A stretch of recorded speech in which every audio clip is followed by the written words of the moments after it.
bobeada, chegando o Corinthians. Nando, saiu o Ronaldo, pode marcar a bola, bateu no goleiro, desviando para fora. Nando, Ezequiel lá atrás. Olha o gol! A bola sobrou na esquerda, João Antônio agradeceu o presente, um tiro cruzado. A bola passou por todo mundo, pelo goleiro Ronaldo, entrando no canto esquerdo.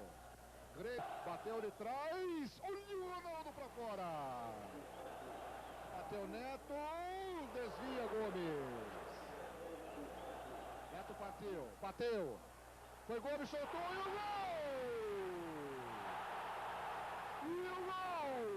Neto cobrando falta. Fez o break, fez a finta, limpou o lance, cruzou. Agora sim, Dinei, defendeu o Gomes. Mano. Lá vem bola no meio, a cabeçada, Neto, e o gol! Falhou a defesa do Grêmio. Ficou parado China no cruzamento de Wilson Mano.